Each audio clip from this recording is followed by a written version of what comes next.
Hi hello everyone welcome back to ధృతి diaries. అందరు ఎలా ఉన్నారండి? నేనైతే చాలా బాగున్నానండి. ముందుగా అందరికీ మహాశివరాత్రి శుభాకాంక్షలు. మనమైతే ప్రీవియస్ వీడియోలో లింగోద్భావం ఎలా జరిగింది, అలాగే మనం ఆ పరమశివుని లింగాకారంగా ఎందుకు పూజిస్తాము, శివరాత్రి యొక్క విశిష్టత అయితే తెలుసుకున్నాం కదండి. ఇక ఈరోజు వచ్చేసి వీడియో ఏంటంటే, శివరాత్రి అనగానే మనందరికీ గుర్తొచ్చేది ఉపవాసం, జాగరణం కదండి.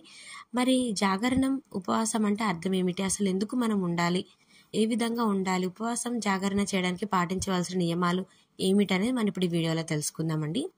ముఖ్యంగా మనకైతే శివరాత్రి రోజు వేకోజామునే అంటే ప్రదోష కాలంలో సూర్యోదయానికి ముందుగాలే మనము నిద్ర లేచి తలంటు స్నానం చేసి ఇల్లు వాకిలి శుభ్రం చేసుకొని చక్కగా ఇంటిని పూలతోని అలంకరించుకొని, అలాగే మన పూజా మందిరాన్ని కూడా చక్కగా పూలతో అలంకరించుకొని, శివుని ప్రతిమను ఒక చోట ఒక పీట వేసుకొని పెట్టుకొని, అలాగే ధూపదీప నైవేద్యాలు సమర్పించిన తర్వాత, ఎప్పుడైనా సరే ప్రతి ఒక్క దేవునికి కూడా సాధారణంగా అంటే మన ప్రకృతిలో లభించే ప్రసాదాలే చాలా ఇష్టంగా స్వీకరిస్తారు. కాబట్టి మనము కొబ్బరికాయ మరియు అరటి పండ్లను ఇంకా వేరే రకమైన పండ్లను కూడా మన నైవేద్యంగా సమర్పించవచ్చండి.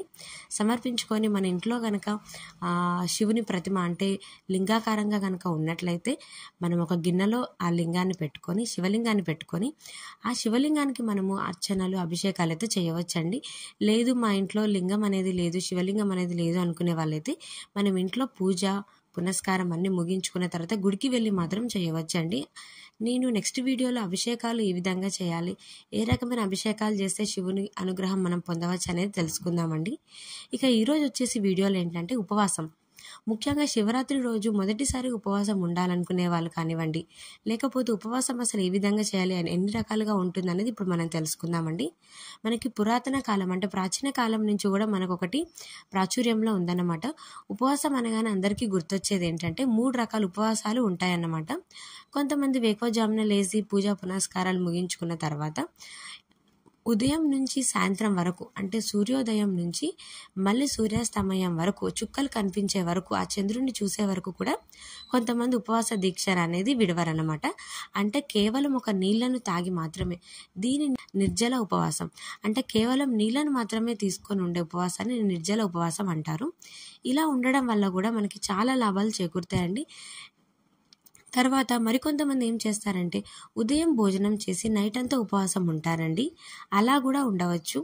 లేదు అనుకునే వాళ్ళు ఉదయం నుంచి సాయంత్రం వరకు ఏమీ తీసుకోకుండా, పచ్చి మంచినీళ్ళు కూడా ముట్టకుండా, సూర్యాస్తమయం చుక్కలు కనిపించిన తర్వాతే మరలా మనము శివార్చనలు, శివ పూజలు, శివనామస్మరణలు చేసుకున్న తర్వాత, శివుని అభిషేకాలు ధ్యానం చేసుకున్న తర్వాత అప్పుడు సాత్వికమైన ఆహారం అంటే స్వల్పంగా మితంగా ఉండే ఆహారం తీసుకుంటారు. ఇలా ఉపవాసం అనేది 3 రకాలుగా అయితే ఉంటుందండి. ఇప్పుడు మనము అంటే కొంతమందిని మనం ఎలా అంటే గర్భవతులను కానివ్వండి, ముసలి వాళ్ళని కానివ్వండి, చిన్నపిల్లల్ని కానివ్వండి, వాళ్ళని మినహాయించి మిగతా వాళ్ళందరూ ఉపవాసం అయితే చేయవచ్చండి. ఇలా ఉపవాసం చేయడం వల్ల శివుని అనుగ్రహం మనం తప్పనిసరిగా పొందుతామండి. ఆ పరమశివుడి కృపా కటాక్షాలు తప్పనిసరిగా మన మీద ఉంటాయి. మన పాపాలు కూడా తొలగిపోతాయి అన్నమాట. ముఖ్యంగా ఉపవాసం జాగరణ ఎందుకు ఉంటారు అంటే మనం సంవత్సరం పొడుగునా చేసిన పాపాలు పోవడానికి, అలాగే మనకి కొన్ని కోటి జన్మల ఫలితం అనేది లభిస్తుంది కేవలం శివరాత్రి రోజు. ఆ లింగోద్భవం జరిగే సమయం వరకైనా, కనీసం 12 వరకు అర్ధరాత్రి వరకైనా ఉపవాసం జాగరణ అనేది మనం నిర్వహించుకోవాలండి. మళ్ళీ వేకువజామున 3:30, 4కి లేచి మళ్ళీ ప్రదోష సమయాల్లో మనం పూజలు పునస్కారాలు నిర్వహించుకొని తెల్లవారుజామున మనమైతే ఆహారాన్ని భుజించవచ్చండి. ముఖ్యంగా శివరాత్రి రోజు అయితే ఉపవాసం ఏ విధంగా ఉండాలి అంటే మనము ఉదయాన్నే లేచి శివార్చనలు, అలాగే శివుని ధ్యానము, శివునికి సంబంధించిన పూజలు అన్నీ నిర్వహించుకున్న తర్వాత మనము ఉతికిన వస్తువులను అలాగే కొత్త వస్తువులను ధరించడం చాలా మేలు చేస్తుంది మనకి. అలాగే ఆ రోజున మనము పండ్ల రసాలు కానివ్వండి, లేకపోతే పండ్లను కానివ్వండి మాత్రమే తీసుకోవాలి. అలా అని చెప్పేసి ఎక్కువగా మాత్రం తీసుకోకూడదు. ఇక శివరాత్రి రోజు మాత్రము ఉదయం నుంచి తెల్లవారుజామున మళ్ళీ శివరాత్రి మరుసటి రోజు వరకు కూడా ఉపవాసం ఉంటారండి, పచ్చి మంచినీళ్ళు తాగకుండా. లేదు కొంచెం అనారోగ్య సమస్యలతో బాధపడుతున్న వాళ్ళు, బీపీ, షుగర్ అలాంటివి ఉన్న వాళ్ళు మాత్రము మధ్యలో నీళ్లు తాగుతూ, అలాగే శివనామ స్మరణలు చేస్తూ, శివ పూజలో పాల్గొంటూ, శివ కళ్యాణంలో పాల్గొంటూ కొన్ని రకాల పండ్ల రసాలు మాత్రం తీసుకోవచ్చండి. అలా అని చెప్పేసి శివునికి సంబంధించిన నైవేద్యాలు మాత్రం అసలు స్వీకరించకూడదు. కేవలం మనం నైవేద్యాలు అంటే మనం ఇంట్లో చేసుకొని శివునికి సమర్పించాలి మాత్రమే. తర్వాత పండ్లను మాత్రమే తీసుకోవాలండి. కొంతమంది ఏం చేస్తారు అంటే జాగరణ ఉంటారు. జాగరణ అంటే మనం అంటే 4 జాములు అంటే ఏ విధంగా అంటే శివరాత్రి రోజు సూర్యోదయానికి ముందు అంటే వేకువజామున ప్రదోష సమయంలో 3 నుంచి తెల్లవారు మళ్ళీ శివరాత్రి రోజు తెల్లవారి ప్రదోష సమయం వరకు అంటే 4 జాములు అన్నమాట మొత్తము. అంటే ప్రదోష కాలము, అలాగే ఉదయము, అలాగే మధ్యాహ్నము, అలాగే సాయంత్రం. ఈ విధంగా మనము 4 జాములు కూడా కన్ను మూయకుండా అంటే నిద్రపోకుండా మనము శివనామ స్మరణలు చేస్తూ, శివార్చనలు చేస్తూ, అలాగే బిల్వార్చనలు, శివనామ స్మరణలను, శివునికి సంబంధించిన స్తోత్రాలు చదువుకుంటూ మన మనసుని శివునికి దగ్గరగా ఉంచాలండి. అలా అని చెప్పేసి టైంపాస్కి మనం వేరే ప్రోగ్రామ్స్ కండక్ట్ చేసుకోవడం కానివ్వండి, వేరే ఇంక ఇతరత్ర పనులు చేసుకోవడం కానివ్వండి చేయకూడదండి. అలా చేసినట్లయితే శివానుగ్రహం మనం అసలు పొందలేము. సంవత్సరానికి ఒకసారి వచ్చే మహాశివరాత్రి రోజు ఎవరైతే నియమ నిష్టలతోని దీక్షగా పట్టుదలతో నిద్రాహారాలు మాని జాగరణ ఉపవాసం ఉంటారో ఖచ్చితంగా వాళ్ళ కోరిన కోరికలు నెరవేరుతాయి. ఆ బోలా శంకరుడు తప్పనిసరిగా కోరికలు తీర్చే బోలా శంకరుడు కాబట్టి మనం ఏ విధమైన కోరిక కోరుకున్నా తప్పనిసరిగా నెరవేరుస్తాడు.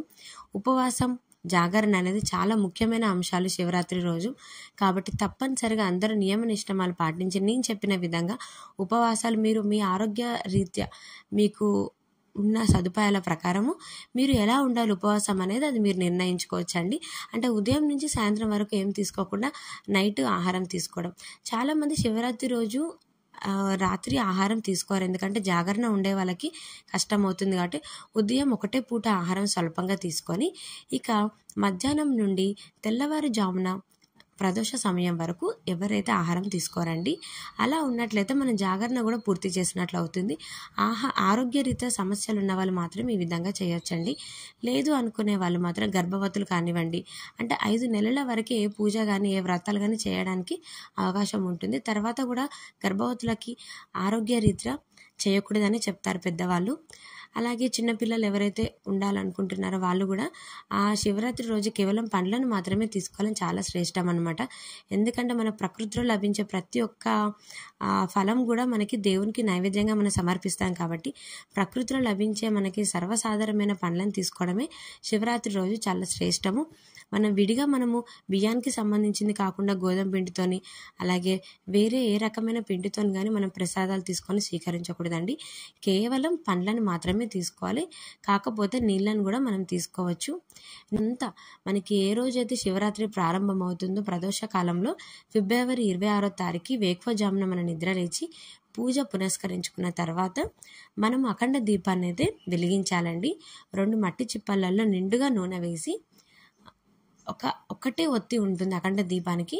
అలా అఖండ దీపాన్ని వెలిగించుకొని అది నిండుకోకుండా మనము మళ్ళీ తెల్లవారుజామున ప్రదోషకాలం వరకు అంటే శివరాత్రి తెల్లవారుజామున గురువారం వేకువజామున వరకు మనము నిద్రపోకుండా అఖండ దీపాన్ని కొండెక్కకుండా మనము చూసుకున్నట్లయితే తప్పనిసరిగా మనము సంవత్సర కాలంలో చేసిన పాపాలన్నీ నివృత్తి అవుతాయి.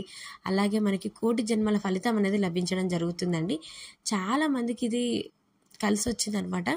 ఎలా అంటే శివరాత్రి రోజు ఉపవాసం జాగరణ ఉండడం వల్ల ప్రతి ఒక్కరికి కూడా నేను తెలిసిన వాళ్ళైతే చాలామందికి అయితే కోరికలు నెరవేరుతాయండి. నేను కూడా చాలా సంవత్సరాలు ఉంటున్నాను కూడా. నాకైతే నేను అనుకున్న కోరికలు అయితే నెరవేరాయండి. తప్పనిసరిగా శివరాత్రి రోజు ప్రతి ఒక్కరు ఇప్పటికీ తెలియని వాళ్ళు ఎవరైనా ఉన్నా కానివ్వండి, శివరాత్రి రోజు తప్పనిసరిగా మీరు ఉపవాసం జాగరణ దీక్షలు పాటించండి, నియమ నిష్టమాలతో పాటించండి. తప్పనిసరిగా మీ కోరికలు అనేవి నెరవేరుతాయి అన్నమాట. కేవలం పండ్లను నీళ్లను మాత్రమే తీసుకొని ఉపవాసం ఉన్నట్లయితే ఇంకా మన శివునికి దగ్గరగా ఉండి శివనామ స్మరణలు చేస్తూ శివ అర్చనలు చేస్తూ అలాగే శివునికి సంబంధించిన స్తోత్రాలు చదువుతూ ఆ రోజంతా మన మనసును కానివ్వండి మన ధ్యానాన్ని కానివ్వండి శివుని మీదనే లగ్నం చేయాలన్నమాట. అలా ఎవరైతే ఉంటారో తప్పనిసరిగా వాళ్ళ కోరికలు అయితే నెరవేరుతాయండి. వాళ్ళకి ఏ రకమైన అనారోగ్య సమస్యలు ఆర్థిక సమస్యలు ఉన్నా తొలగిపోతాయి. ఆ పరమశివుని కృపా కటాక్షాలు అయితే తప్పనిసరిగా వాళ్ళ మీద ఉంటాయి, వారి కుటుంబం మీద.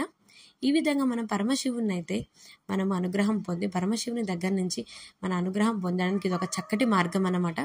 తప్పనిసరిగా వీలైనంత వరకు అయితే ఉపవాసం జాగరణ ఉండడానికి ప్రయత్నించండి అన్నమాట. అలా ఎవరైతే నిద్రాహారాలు మారి లింగోద్భవ సమయం వరకు అర్ధరాత్రి వేళ వరకు ఎవరైతే ఉంటారో తప్పనిసరిగా వాళ్ళ కోరికలు అయితే నెరవేరుతాయండి. ఈ వీడియో అయితే అందరికీ నచ్చింది అనుకుంటున్నానండి. మీకు ఇంకేమైనా సందేహాలు కనుక ఉన్నట్లయితే నాకు కామెంట్ సెక్షన్లో కామెంట్ చేయండి. అలాగే నెక్స్ట్ వీడియోలో మనము శివునికి ఎలాంటి అభిషేకాలు చేస్తే ప్రీతిపాత్రం, అలాగే శివునికి ఎలాంటి అర్చనలు చేయాలి, ఎలాంటి పత్రాలతో అర్చనలు చేస్తే ఎలాంటి అనుగ్రహం కలుగుతుంది అని ఆసక్తికరమైన విషయాలు అయితే తెలుసుకుందామండి. Until then keep watching Dhriti diaries. Bye bye.